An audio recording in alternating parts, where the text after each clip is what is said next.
जय श्री कृष्णा। आप अपने आप को बड़ा सौभाग्यशाली मानिए दोस्तों कि भगवान श्री कृष्ण की अनुकंपा आप पर हुई है और आपके हृदय में श्रीमद् भगवत गीता के पवित्र विचारों को जानने की इच्छा हुई है। इस वीडियो में हम बात करेंगे कि भगवान श्री कृष्ण ने श्रीमद् भगवत गीता जी के दूसरे अध्याय में हमारे जीवन में काम आने वाले विचारों को किस प्रकार से समझाया है, और उन्हीं के वचनों को मैं आपका मित्र सांवर चौधरी बड़ी ही सरल और साधारण भाषा में इस वीडियो में आप तक पहुंचा रहा हूं। अगर आपके जीवन में कोई भी प्रकार का दुख है, कोई भी समस्या है या किसी भी आप चिंता से ग्रस्त हैं, तो इस वीडियो को आखिर तक ध्यान पूर्वक सुनिएगा और इन बातों को अपने जीवन में लागू कर लीजिएगा। मैं यकीन के साथ कहता हूँ कि आपका जीवन अवश्य सुखमय हो जाएगा। तो चलिए शुरू करते हैं श्रीमद् भगवत गीता जी के दूसरे अध्याय को। दोस्तों, प्रभु से आप जब कभी भी कुछ मांगने जाते हैं, कुछ अरदास करने जाते हैं, प्रार्थना करने जाते हैं, तो तुम्हें वो नहीं मिलता जो आप चाहते हैं, बल्कि भगवान श्री कृष्ण आपको वही प्रदान करते हैं जिसकी आपके जीवन में परम आवश्यकता है।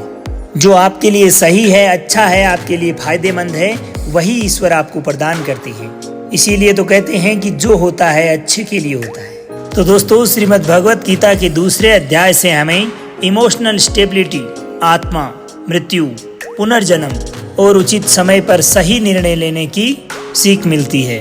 अब दोस्तों, हमारी हर किसी की एक बुरी आदत है कि छोटी छोटी बात पर हमें बड़ा गुस्सा आ जाता है। तो गुस्से को कैसे नियंत्रित किया जाए, उससे कैसे छुटकारा मिले, इसके बारे में हम इस अध्याय में सीखेंगे।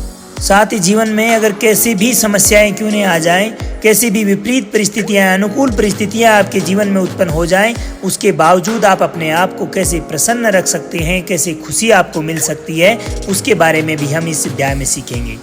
तो चलिए विस्तार से जानते हैं श्रीमद् भगवत गीता की दूसरे अध्याय से मिलने वाली सीख के बारे में। श्रीमद् भगवत गीता अध्याय 2, सांख्य योग।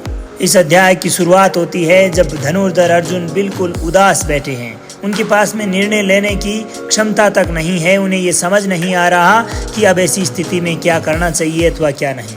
वो बार बार इसी बात को सोच रहे हैं कि इस प्रकार के युद्ध से भला मुझे कैसा सुख प्राप्त होगा। इसमें अपनों को मार के तो मुझे हर प्रकार से दुख ही नजर आ रहा है।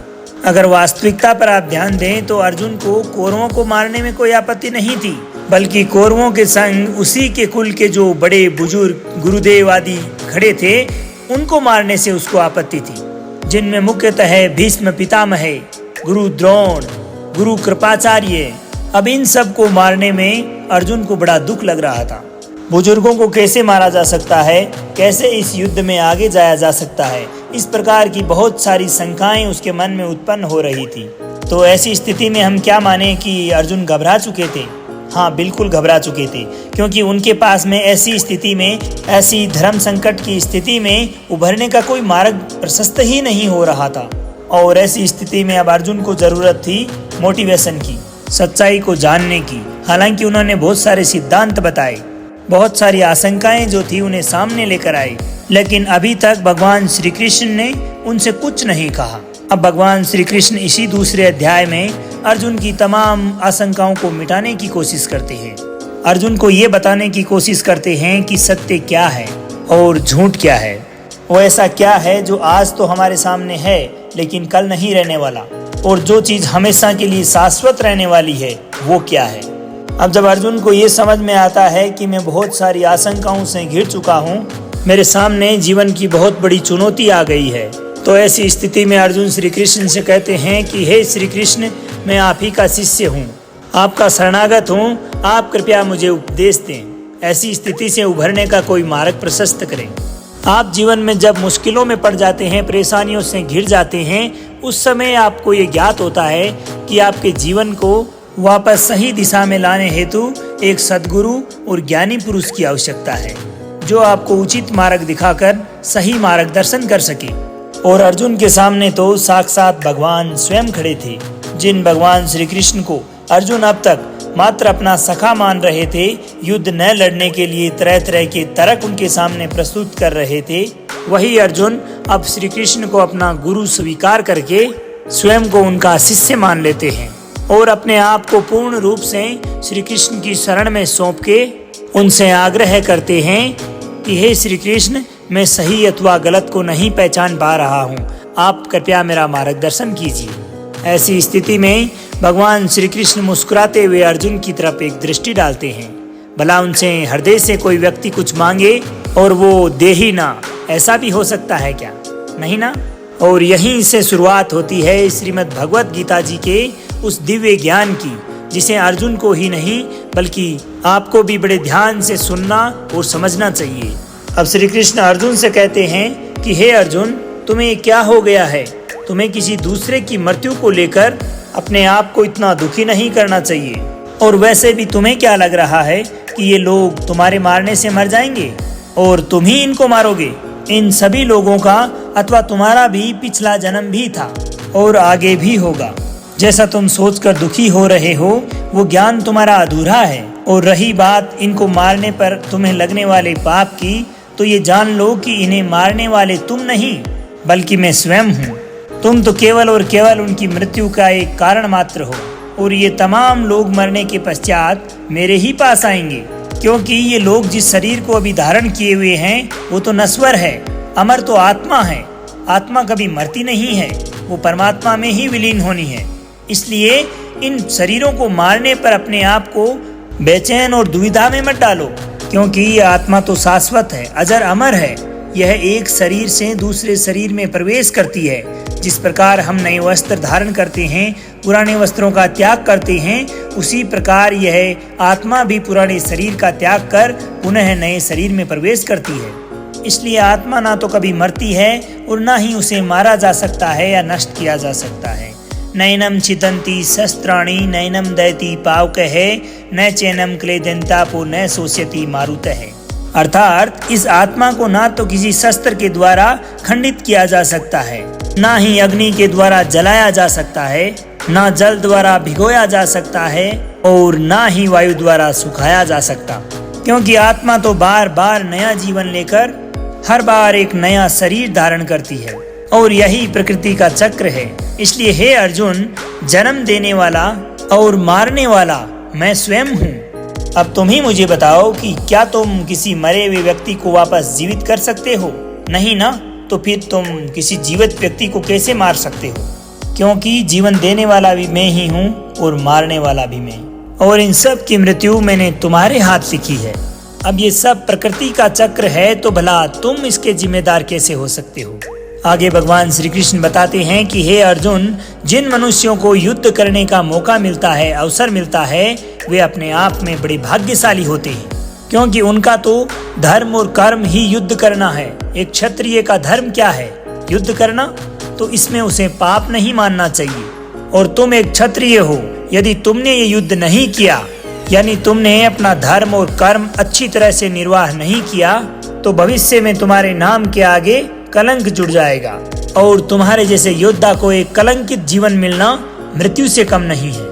जो लोग तुम्हें बड़ा सम्मान दिया करते थे, तुम्हारी प्रशंसा किया करते थे, तुम्हारा मान सम्मान बढ़ाया करते थे, वही लोग तुम्हें निंदा के भाव से देखने लगेंगे, तुम्हारा उपहास करेंगे, तुम्हारी वीरता पर सवाल खड़े कर देंगे। इसलिए हे अर्जुन, तुम सुख दुख, लाभ हानि, हार जीत सबको त्याग कर अपने विचारों को स्थिर करो और युद्ध के लिए तैयार हो जाओ, जिसमें या तो तुम युद्ध में परम गति को प्राप्त करके मेरी ही शरण में आ जाओगे, या फिर विजेता बनकर धरती पर ही सुखों का भोग करोगे। हे अर्जुन, तुमने अपने जीवन में आज तक जो कुछ भी सीखा है वो मेरे इस दिव्य ज्ञान के आगे कुछ भी नहीं। अर्थात तुम्हें अपने निश्चित कर्मों का पालन करने का पूरा अधिकार है, लेकिन तुम अपने कर्मों का फल प्राप्त करने के बिल्कुल भी अधिकारी नहीं हो। इसलिए तुम अपने आप को अपने कर्मों के फलों का कारण मत मानो और ना ही कर्म ना करने में आसक्ति रखो। तुम अपना कर्म करने से पूर्व ही उससे आने वाले परिणाम के बारे में सोच रहे हो, जबकि तुम्हें ये जान लेना चाहिए कि फल देने वाला मैं हूँ और कर्म करने वाले हो तुम। तुम अपने कर्तव्य का पालन करो, मैं अपना काम स्वयं करूँगा। इस पर अर्जुन ने श्री कृष्ण से कहा कि हे श्री कृष्ण, आपने मुझे अपने विचारों को नियंत्रित रखने, अपने इमोशंस, थॉट्स को कंट्रोल रखने के लिए कहा था, तो ये कार्य मैं कैसे करूं? तो इस पर भगवान श्री कृष्ण कहते हैं कि जो व्यक्ति अपने मन की इच्छाओं और अपने द्वारा किए गए कार्यों से उत्पन्न होने वाले फल के बारे में सोचना बंद कर देता है, वही व्यक्ति स्थिर बुद्धि कहलाता है। ऐसे व्यक्ति को ना तो स्वयं के साथ बुरा होने पर दुख होता है और ना ही किसी कार्य के अच्छे होने की खुशी। जिस व्यक्ति के अंदर से हर प्रकार की भावना, क्रोध नष्ट हो जाता है, जो शुभ अशुभ के चक्कर से बाहर निकल चुका है, जो इस प्रकार से अपनी इच्छाओं को वश में कर लेता है जैसे कोई कछुआ खुद को खुद में ही समेट लेता है, उसी मनुष्य की बुद्धि स्थिर हो जाती है। क्योंकि सदैव अपनी इच्छाओं के बारे में सोचते रहने से वो इच्छाएं हमें अच्छी लगने लगती है और ऐसे में उन इच्छाओं को पूरा करने का मन होता है। परंतु जब उन्हीं इच्छाओं को पूरा करने में कोई कठिनाई आती है, कोई समस्या आती है, तो ऐसी स्थिति में क्रोध उत्पन्न होता है और क्रोध आने पर मनुष्य की मति भ्रष्ट हो जाती है, पागल हो जाता है और ऐसी स्थिति में वह अपने कर्म और धर्म को भूलकर नीचे गिर जाता है। परंतु यदि कोई अपनी इच्छाओं को वश में कर लेता है और इच्छाओं का गुलाम नहीं होता, तो उसका अंतर्मन शुद्ध हो जाता है और इसी के साथ उसके दुखों का भी अंत हो जाता है। और जब जीवन में दुख समाप्त हो जाते हैं तो उसकी बुद्धि स्वतः ही स्थिर हो जाती है। परंतु जब ये इच्छाएं और कामनाएं मन से नहीं जाती, वो मनुष्य अपने जीवन में कभी शांति नहीं पाता। और जिसके मन में शांति ना हो वो खुश कैसे रहेगा भला? उसकी हालत तो उस नाव की भांति होती है जिसको कि हवा किसी भी रुख में बहा कर ले जाती है। और स्थिर बुद्धि वाला मनुष्य उस सागर की भांति है जिसमें चाहे कितनी भी नदियां आकर क्यों न मिले, फिर भी उसे कोई फर्क नहीं पड़ता। और ऐसी ही स्थिर बुद्धि वाला मनुष्य मृत्यु के बाद मेरी शरण में आता है। दोस्तों, इस संसार में बहुत से लोग होते हैं जो किसी न किसी वजह से अपने प्रियजनों को खो देते हैं। और जिसने ऐसा नहीं देखा है या अपने जीवन में ऐसा दुख कभी महसूस नहीं किया है, उनको ये जान लेना चाहिए कि उनकी स्वयं की अथवा उनके प्रियजनों की मृत्यु भी एक दिन निश्चित है। क्योंकि जो जन्म लेता है उसकी मृत्यु निश्चित है, यह एक शाश्वत सत्य है।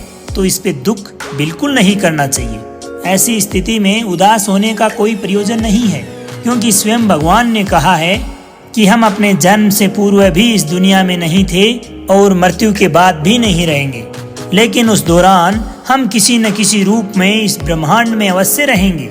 और इसीलिए हमें मौत से कभी डरना नहीं चाहिए, क्योंकि या तो हमारा पुनर्जन्म होगा या फिर हम हमेशा हमेशा के लिए परमात्मा में विलीन हो जाएंगे। और जब सब लोग आखिर में एक ही जगह विलीन होने हैं, तो फिर किस लिए भावुक होना, किस लिए उदास होना? और यही प्रकृति का नियम है। हम केवल ये शरीर मात्र नहीं हैं जो हमें डरने की आवश्यकता हो। हम वास्तविकता में आत्मा हैं और उसी परमात्मा का अंश हैं, जिसको हम भगवान कहते हैं, ईश्वर कहते हैं। और जब हमें बनाने वाले भगवान ही हैं, तो हमें आखिरकार उनसे मिलने का ही प्रयत्न करना चाहिए। ये दुनिया तो मात्र उस ईश्वर का एक माया जाल है। दोस्तों, अर्जुन मोह में फंस चुके थे, इसीलिए वो कोई डिसीजन नहीं ले पा रहे थे, कोई भी उचित निर्णय तक पहुंचने में असमर्थ थे। हमारे जीवन में भी ऐसा होता है कि जब कभी भी हमारी कोई निर्णायक घड़ी होती है, हम डिसीजन लेने वाले होते हैं, तो एक तरफ होता है हमारा मोह, हमारा अटैचमेंट, और दूसरी तरफ होता है हमारा लक्ष्य, हमारा वास्तविक काम। और इसी मोह के चलते हम अपने काम को पूर्ण करने में असमर्थता दिखाते हैं। जिस प्रकार से हमें पढ़ाई के लिए घर से दूर जाना होता है अथवा अपने जीवन के सपनों को पूरा करने के लिए कहीं दूसरे स्थान पर जाना पड़ता है, तो ऐसी स्थिति में हमें अपने परिवार का मोह तो छोड़ना ही पड़ेगा। इसीलिए जीवन में कोई भी निर्णय लेने से पहले यह आपको जरूर देखना है, यह निश्चित करना है कि आपके जीवन में मोह कौन कौन से हैं, कौन कौन से वो अटैचमेंट्स हैं जो आपके टारगेट को प्राप्त करने में बाधा बन रहे हैं। उन्हें आपको दूर करना ही पड़ेगा। दोस्तों, हमारे जीवन में आने वाले दुखों का सबसे बड़ा कारण है हमारा सदैव अपनी इच्छाओं के बारे में सोचते रहना। जब भी हम अपनी इच्छाओं के बारे में सोचते हैं तो समय बीतने के साथ साथ हम उन्हें पूर्ण करने की भी पूरी कोशिश करते हैं, और जब किसी कारणवश वो कोशिश नाकाम हो जाती है तो क्रोध उत्पन्न होता है, और ये क्रोध ही हमारे जीवन की प्रसन्नता, खुशियाँ छीन लेता है। इसलिए दोस्तों, ये गुस्सा ही एक ऐसी चीज है जिसका अगर आप त्याग नहीं करोगे तो आप जीते जी जीवन में कभी खुशी नहीं पा सकते। आप हमेशा अपने आप को समस्याओं से घिरा ही पाओगे, क्योंकि ये दुनिया तो केवल आपके विचारों का ही प्रतिबिंब मात्र है। अब आपका ये सवाल जरूर होगा कि अगर हम जीवन में कोई इच्छा उत्पन्न ही नहीं करेंगे, किसी चीज के बारे में सोचेंगे ही नहीं, तो फिर नाम कैसे कमाएंगे? तो इसके लिए भगवान श्री कृष्ण बताते हैं कि आप सर्वप्रथम अपने कर्म को पहचानिए और उसके पश्चात सफल होने की खुशी अथवा असफल होने का डर त्याग कर उस काम को आप इस प्रकार से करें जैसे वो काम आप नहीं, ईश्वर स्वयं कर रहे हैं। और इस प्रकार से आपकी हिम्मत कभी नहीं टूटेगी, क्योंकि ऐसा करने पर आपको ऐसा लगेगा कि इस कार्य के लिए मेहनत मैं नहीं बल्कि स्वयं परमात्मा कर रहे हैं। तो दोस्तों, ये था श्रीमद् भगवत गीता के दूसरे अध्याय का सार, जो आपको जरूर पसंद आया होगा। अब आपके मित्र सांवर चौधरी को आज्ञा दीजिए। मिलते हैं तीसरे अध्याय के साथ। जब तक खुश रहिए, मुस्कुराते रहिए, जीवन में आगे बढ़ते रहिए और प्रेम से बोलिए श्री राधे राधे।